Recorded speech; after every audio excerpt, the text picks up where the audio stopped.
who had this conference. And it brought me to tears because I thought, God, these women might not have gotten that. What would their life have been if I hadn't done this for you? And it's not me, folks. This is not to pump Brittany up, because Brittany does not, no. It's because God can work through anybody. He can work through you. All you have to do is say yes. He just wants you to love God. He wants you to love his people, and he wants you to be obedient. So, I feel like I'm going really fast, but the last thing I want to talk about is not an example for me, but it's actually an example from Christine Caine. And has anybody read her book, Undaunted? I know you guys have, because I told you to read it. But if you know Christine Caine or not, she's this Aussie. She's from Australia, and she's just this little spit fireball thing, and she's so full of God. And she gets up and she's, "Come on, church." I'm not really good at accents. Ryan always makes fun of me. He's like, "That's a mix between Asia, Canada, Jamaica, and don't forget your Georgian accent comes out at the end of the day every time." So anyway, she's just so full of life. So I've heard her speak twice now, and the first time after I heard her speak, I was like, I've got to read this girl's book. I've got to read this. And pretty much she started the 821 campaign, if you've ever heard of that. It's trafficking ministry. So people that are in slavery, modern day slavery. There's more people in slavery now than there was all those years ago before the Emancipation Proclamation. And so what she has done is she and her husband founded this campaign, the 821 campaign, where they go and they rescue mostly women from sex trafficking. So I'm going to read you something out of her book. I thought I would try to paraphrase, but there's no way I can do this. So if that's okay with you guys, I'm just going to read this to you. And I feel like it just is awesome. So this is the very beginning of her book. It says, "The Greece I found that Wednesday afternoon in March 2010 was not the one I remembered from my honeymoon 14 years earlier. There were no stunning whitewashed buildings, no blue tiled rooftops, no festive music, no outdoor market with vendors selling freshly pressed olive oil, mouth-watering feta cheese, and fresh cantaloupe. It was none of that. This afternoon, the streets were empty, black, wet. The normally crystal blue Mediterranean pounded dark and rough against the shipping port. Strange how fear, not just the season, this long, hard winter had changed everything. And I wondered to myself, is this how they see it? They were 14 young women, mostly Eastern European, recently rescued from sex trafficking. But they hadn't begun their journey as women. They'd been more schoolgirls when they were lured from their homes in the Ukraine, Bulgaria, Georgia, Albania, Romania, Russia, and all these other places. They were 16 years old, 17 and 18. If you have a daughter, if you have a sister, if you know any woman at all, just think about them as I read this story. So securely hidden in a safe house run by the 821 campaign, the rescue ministry that my husband Nick and I had launched just 6 months before, we were to speak face to face this dreary afternoon about a part of Greece I had never known. I kept reminding myself, this is not a movie, Christine. This is not reality TV. This is real, and these girls are real. The young woman and I sat together in awkward silence. How does one speak of unspeakable depths of shame and agony? At this point, she had never spoken to any of these women, okay? It's important to understand that she had started this ministry and she'd relied on people in the communities to help her with this, but she'd never actually got to sit down face to face with anyone that had been rescued.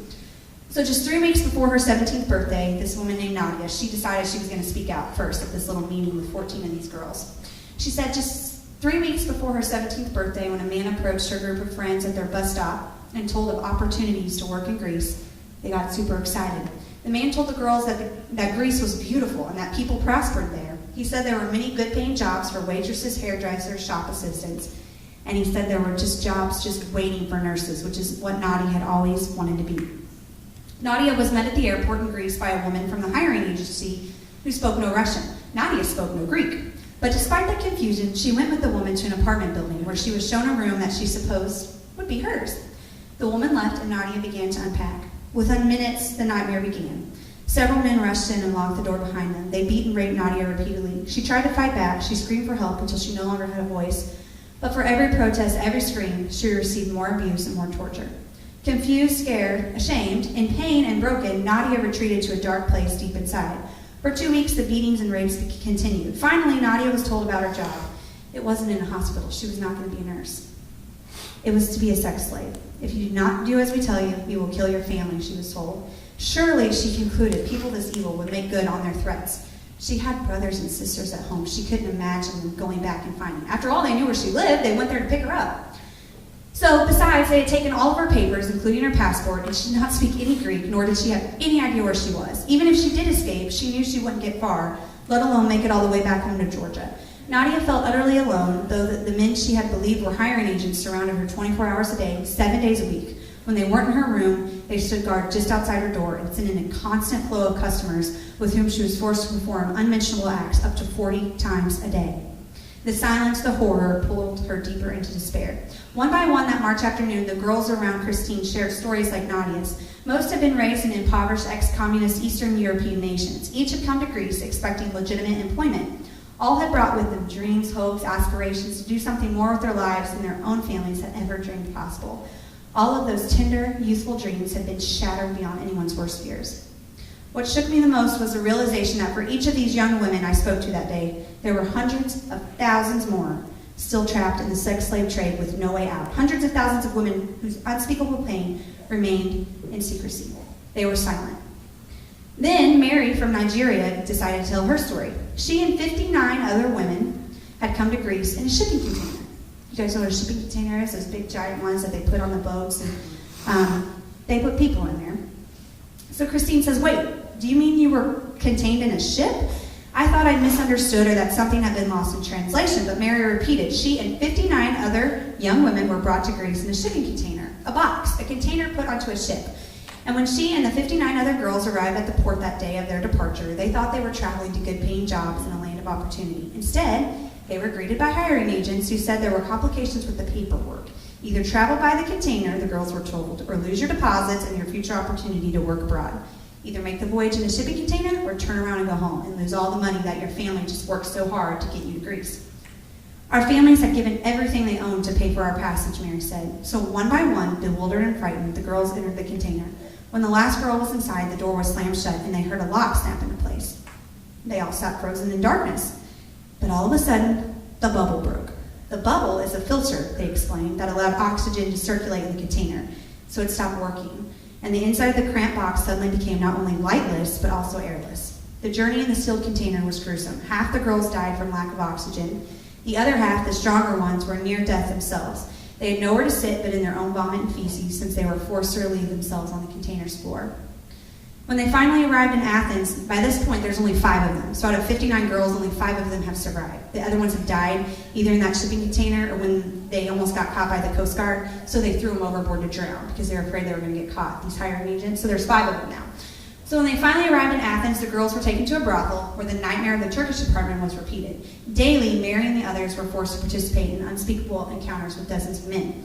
Now, Sonia, a Russian girl who had arrived at the shelter the previous day, interrupted Christine during all of this. She said, "Why are you here?" She demanded this with eyes narrowed in suspicion. "Why did you come?" Her tone was angry, and I felt the distress behind her question. Who was I? Was I said who I said I was? Was I someone who could help? Or was I, like the hiring agents, untrue, unfeeling, and evil? And this moment is where Christine said, I don't know. So she said, I just started to throw out words that I could only think of. She said, there's only one rescuer I know, and it's not me. But he has the power to free us from the darkest prison. That rescuer is the God I love, who loves us so much that he left everything to come for us to free us. She talks a lot more, but then she ends it with, he loves us broken, and he loves making us whole again, and he asks those of us who love him to love others the same way, to choose them, to be agents of his hope, his forgiveness, and his grace. He asks us to go and help rescue others. That's why I'm here. That's why I've come. She said that Sonia's eyes filled with tears. And this is what she said to her. She said, if what you are telling me is true, if what you say about your God is true, then where were you? Where have you been, and why didn't you come sooner? And Christine said she almost fell to the floor. Why didn't you come sooner? And she goes on to say that I thought all of these reasons, well, I didn't know, I didn't have the money, I didn't have the means. And she said, if I said those words to them, I'd realize they don't care about my explanation. That's going to fall flat on the floor to them. And she said, all at this time, a scene from the movie Schindler's List began to roll through my mind. Has anybody seen that movie? It's back from the 90s. 1993. It says, the movie produced and directed by Steven Spielberg in 1993 is a story of Oskar Schindler, a Gentile businessman in Nazi Germany who saved the lives of more than 1,000 Jews by breaking the law to keep them working in his factories.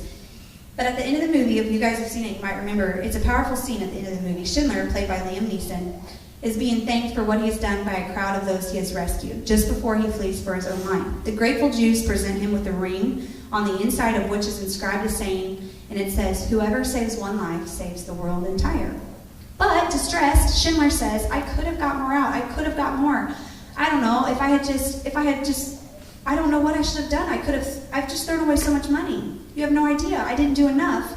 He looks at his car. Why did I keep the car? There's 10 people right there that I could have saved. If I would have got rid of that car, I could have bought 10 people. Then he looks at his lapel pin. This pin is gold, he says. That's two more people, and I didn't.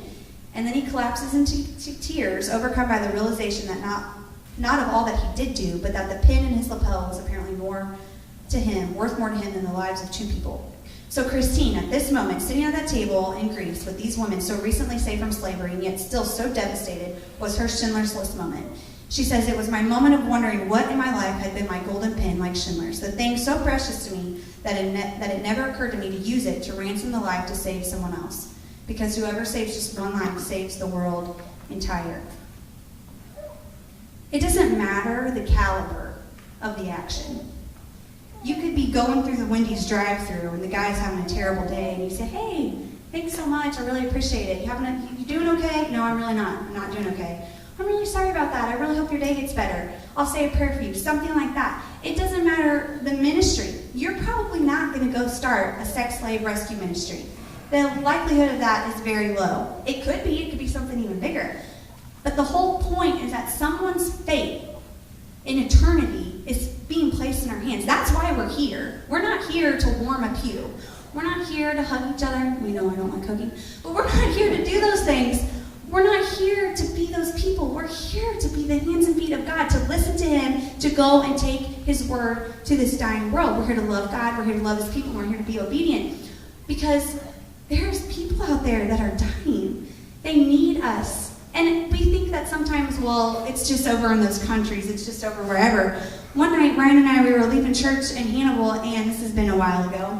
And one of the little boys there that came with a group, for whatever reason, he needed to ride home. And so Ryan said, "We'll take you, buddy. No problem. Hop in." He was in 7th grade. Cutest little kid ever. And so we just started chit-chatting with him, talking. And he's like, "Where are we going?" And he tells us one of the motels down on Mark Twain Avenue. If you know anything about the motels on Mark Twain Avenue, they're all pretty much just drug hotels. And at this point, I'm like, can we not take him there? Like, can we just take him home? I don't want to drop him off there. But that's where he lived with his brother. And I think, and it was somebody. But anyway, the whole point of this is he starts telling us, I started asking him, how's school going? He said, "Oh, it's going great. I did so well on my science test that I got to go to Subway." Have you ever been to Subway? This kid lives in Hannibal, Missouri. I said, "Yeah, I've been to Subway." And thank God it was dark in the car and he was in the back because I'm bawling in the front seat. He says, "I got to have a meatball sub. I saved half of it so I could take it home because it was so good." And I honestly thought, can we go to Subway right now? I want to buy him a meatball sub. But these people are in our own backyard. And we get so, I don't have patience a lot of times for people. I do not like excuses. I parent that way too. My kid falls down on concrete. I'm like, "I told you not to fall down. I guess you won't next time." But I'm like that with everybody. I don't have time for it. I don't have time for excuses. And I'm guilty too. I am really guilty. I get in my own world. I think about poor, pitiful me. But at the end of the day, it's not about me. That's not why Brittany is here. Brittany's not here to think about her. I'm here to think about the people that God has put in my life, that he has put in my path. God didn't call me into a full-time ministry. I'm out here in a cornfield. But for whatever reason, God thought that's where I'm supposed to be. So that's what I'm going to do. I'm going to go out there and I'm going to live for him. It's amazing to me, you listen to most of the Christian songs, they are all about making us feel better, right? They're about God's love and about, you're in the valley, and let me help you out of that. And those are great, and I need those songs too, and I will tell you that. I'm not dogging on those. But there are very few songs that tell you to put your big girl panties on and get out there and do the will of God. Because we don't like to hear it. We get comfortable in our seat, and we think, "Oh, well, I'm doing what God wants me to do. I'm reading the Word, and I'm sitting right here. I'm listening to, come on, somebody," and then I say amen. Right? And we think that's what we're supposed to do, and it is. But we're missing it. There's a new song out, and I don't even really much care for this band because they're a little too much rocker for me. But there's a new Skillet song, and it's something about lions, and it's like, if we're going to stand as giants, and if we're going to go as lions. And I'm like, yes, this is it. If I worked out, this would be my workout song, but I don't. This is what I would do, right? This is the one. It gets you pumped up. It says, we're not just little old Christians. We can do anything. And the whole point of this message is we sit there and we look for God to tell us what we're supposed to be doing. What's my purpose in life, God? Your purpose is to love God, to love others, and be obedient every single day. And when you do that, it's amazing how fulfilled your life becomes. When you don't think about yourself, it all starts to fall into place. And we hear those things. If you've grown up in church, you hear that every time. You're like, I know that. You don't understand because you're not living that way. God doesn't want us to be bench warmers, okay? He doesn't want us to be bench warmers. I'm not really good at football. I tried this analogy earlier. My husband was trying to help me with the terminology, but I'll try to get it right. We're not supposed to be bench warmers. We are supposed to be playing that game, okay? God is our quarterback out there, and he's got this football in his hand, and he's ready to pass it to us for the winning touchdown, okay? All we have to do is open up our hands. I don't know how to do it, but you open up your hands. You catch the ball. I don't know. I should have picked something else. Anyway, it's football season, right? I was trying to get you all excited. Anyway, God's our quarterback. All you guys do is put your hands open, however you want to catch that football. It's amazing because God's football is so miraculous. It doesn't matter how you put your hands. If God has called you to catch the ball, he will make sure you catch it. And he will make sure that all of the other team is moving and that you can get to the end zone. You can get to the end zone and you can score that winning touchdown. He just wants you to open your hands and catch it. He doesn't want you to sit on the sidelines. He wants you to serve, he wants you to love, and maybe that's just working in the nursery. I don't know. Maybe that's just putting your cart back at Walmart because the guy doesn't want to pick up all your carts. I don't want your car to hit my truck. It doesn't matter what it is. Every little thing is living for God. That's what we're supposed to do. And so when we do that, when you'll find yourself living the life of John 10:10, if you have that, do you have the Amplified? Do you have the Amplified version? Is it out there?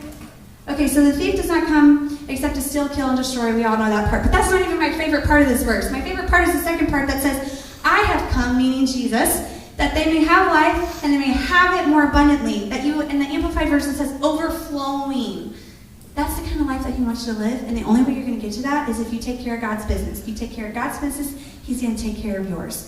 You go out, you live, you love God, you love his people, and you be obedient, and all of a sudden you're going to find yourself walking in love, you're going to find yourself walking in peace, and it doesn't matter if you have it all mapped out for you, you're going to find yourself living in an overwhelming sense of purpose. You're going to say, I am here for a reason. Thank you, God. You've done so much for me. What can I do for you? I think this is where I dropped the mic. That's it, guys. Thank you so much.